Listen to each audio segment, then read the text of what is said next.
Hello everyone. तो कैसे हैं आप सब। आई होप आप सब अच्छे होंगे एवं उतने ही अच्छे तरीक़ों से आप सभी की पढ़ाई चल रही होगी।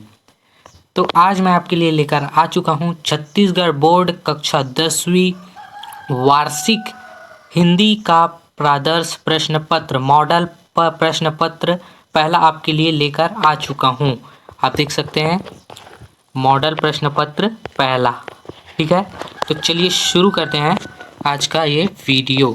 ओके,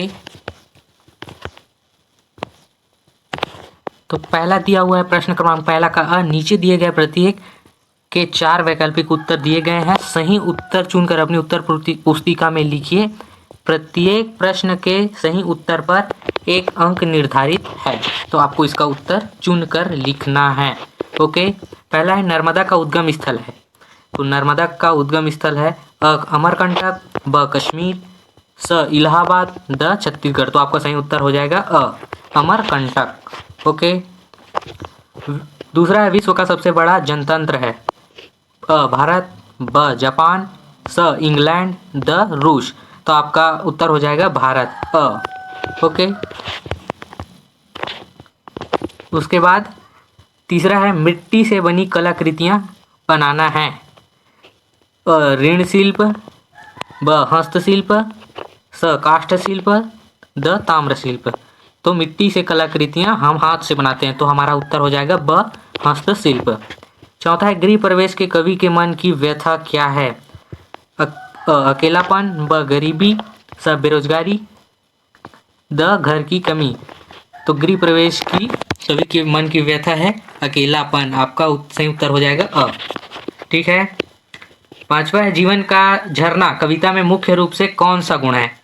अ प्रसाद गुण, ब ओज गुण, माधुर्य गुण, स द इनमें से कोई नहीं। तो आपका ये अपने पाठ्य पुस्तक से आप प्रिपेयर कर सकते हैं। ओके, उसके बाद आता है प्रश्न क्रमांक 1 का ब रिक्त स्थानों की पूर्ति कीजिए। तो पहला है चंद्र ग्रहणा से लौटती बेर कविता की मुख्य रूप से खालिस्तान अलंकार का प्रयोग हुआ है। ठीक है, दूसरा है कंधे डालना का अर्थ खालिस्तान है। ठीक है, तीसरा है घिसा नाम पड़ने का कारण घिसा का घिसट घिसट कर चलना था। ठीक है, ओके। चौथा है शिव कुमार के पिता का नाम खालिस्तान था। पांचवा है हिंदी साहित्य का स्वर्ण काल खालिस्तान को कहा जाता है। तो ये आप अच्छे से प्रिपेयर कर लेंगे। ओके, उसके बाद आता है प्रश्न क्रमांक 1 का स उचित संबंध जोड़िए। पहला है शहीद वीर नारायण सिंह, दूसरा है सील के बरवै छंद, तीसरा है साध, चौथा जेब कतरा, पांचवा आदिकाल। तो शहीद वीर नारायण सिंह आ जाएगा सोना खान स, उसके बाद सील के बरवै छंद, साध आ जाएगा, जेब कतरा आ जाएगा, आदिकाल। ये आप अच्छे से प्रिपेयर कर सकते हैं अपने पाठ्य पुस्तक से। कवियों के नाम को जोड़ी मिलान करना है यहाँ पर। ओके, प्रश्न क्रमांक 2 आता है मानसरोवर के काल को स्वर्णिम कमल कहने का क्या आशय है।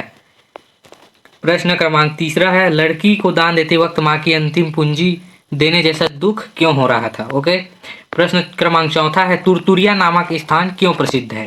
ये दो नंबर के क्वेश्चंस आपके हैं। ओके, उसके बाद है प्रश्न क्रमांक 5 मायका एवं ससुराल के बीच स्थितियों को कवि ने पातर प्राण क्यों कहा है। ओके, तो आपको इनका उत्तर देना है। प्रश्न 6 रीतिकाल के 2 कवि एवं उनकी एक एक रचना के नाम लिखिए। रीतिकाल के आपको 2 कवि एवं उनकी एक एक रचनाओं के आपको नाम लिखना है। ओके, उसके बाद प्रश्न क्रमांक 7 बगुला समाज की किस वर्ग का प्रतीक है और उनकी विशेषताओं को रेखांकित करता है। आज के समाज में यह उदाहरण कितना प्रासंगिक है आपको बताना है। 3 नंबर के क्वेश्चंस हैं। प्रश्न क्रमांक 6 है मधुलिका का चरित्र चित्रण कीजिए। कोई 3 आपको मधुलिका का चरित्र चित्रण करना है। प्रश्न क्रमांक 9 है धरती के हीरा से आप क्या समझते हैं, अपने विचार प्रकट कीजिए।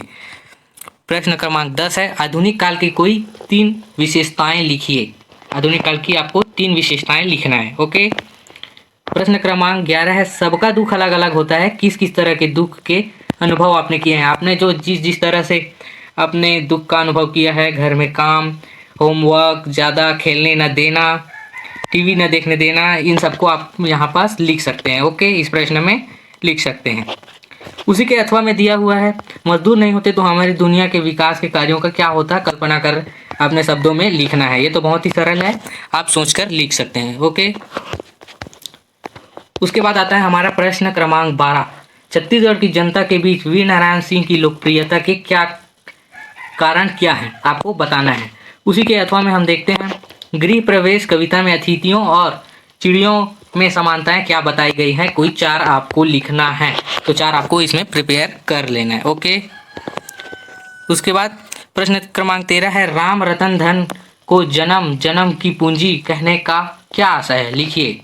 उसके बाद उसी के अथवा में है, भाई रे ऐसा पंथ हमारा कविता में दादू पंथ के बारे में क्या क्या बताया गया है। आपको कोई 4 पॉइंट लिखना है, क्योंकि ये 4 नंबर का क्वेश्चन है। ओके, उसके बाद आता है प्रश्न क्रमांक 14, निम्नलिखित पद्यांश का भावार्थ आपको लिखना है।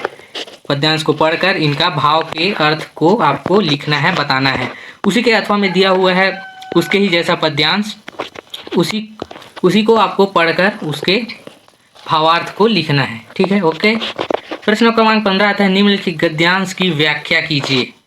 आपको निम्नलिखित गद्यांश की व्याख्या करनी है। गोधूली उसके अनुसार परिजाय की घड़ी थी, जब पराजित तथा निराश स्त्री पुरुष अपने लोगों की नजरों को छिपाकर यहाँ आ बैठते। इसी घड़ी उनके हाव भाव वेशभूषा की कोई कृत्रिमता नहीं होती थी। उसके बाद इसी के अथवा में दिया हुआ है ये 5 कौड़ी वाले, तो आपको इसको अच्छे से पढ़ लेना है। ओके, इनका आपको लिखना है। ठीक है, उसके बाद आता है प्रश्न क्रमांक 16, नगरों में कल कारखानों से प्रदूषण में हो रही वृद्धि को रोकने हेतु दैनिक पत्र के संपादक को पत्र लिखना है। आपको पत्र लिखना है। नगरों में कल कारखानों से प्रदूषण हो रही है, वृद्धि को रोकने हेतु दैनिक पत्र के संपादक को आपको पत्र लिखना है, क्योंकि वो हमारे पेपर में छपे। ठीक है, तो उनमें आप टीसी का भी कर सकते हैं एवं लीव का भी कर सकते हैं। ओके,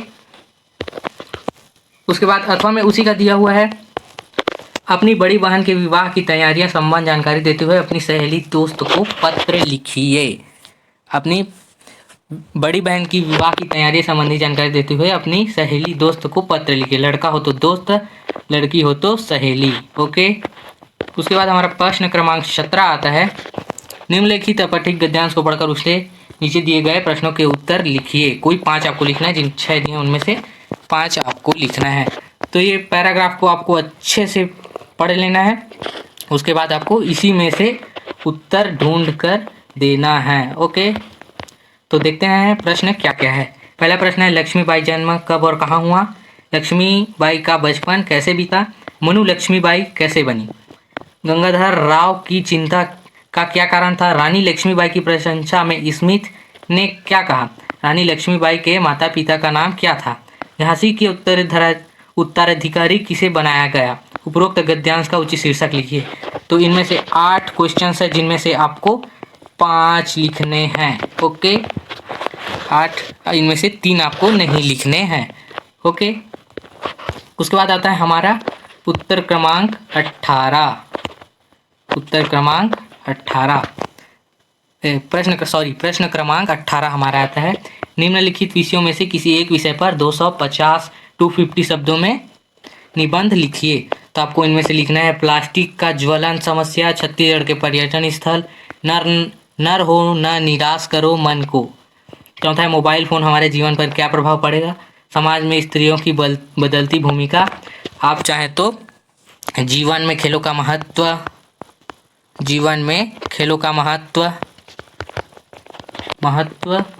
कर सकते हैं। ओके, तो इन 4 में से आपको कोई 2 अच्छे से प्रिपेयर कर लेना है। और इसके साथ ही प्लास्टिक के ज्वलन समस्या में आपका प्लास्टिक के समस्या एवं निदान पर भी आपको कह सकते हैं, छत्तीसगढ़ के पर्यटन स्थल में भी हो सकता है। मोबाइल फ़ोन मतलब मोबाइल क्रांति आएगा आपका, तो आपको उसी को लिखना है। मोबाइल फ़ोन पर हमारे जीवन का प्रभाव को लिखना है। मोबाइल क्रांति अगर आ गया तो समाज में स्त्रियों की बदलती भूमिका या बेटी बचाओ बेटी पढ़ाओ पर भी इसी को लिखना है। ओके, तो आपको ये वीडियो कैसा लगा कमेंट करके ज़रूर बताएं एवं अपने दोस्तों को भी शेयर करें, ताकि इनके बारे में उनको भी जानकारी हो सके। तो मिलते हैं अगले वीडियो में, तब तक के लिए आप हमारे चैनल को सब्सक्राइब करें, लाइक करें, शेयर करें एंड कमेंट करें। तब तक के लिए मिलते हैं अगली वीडियो में। धन्यवाद।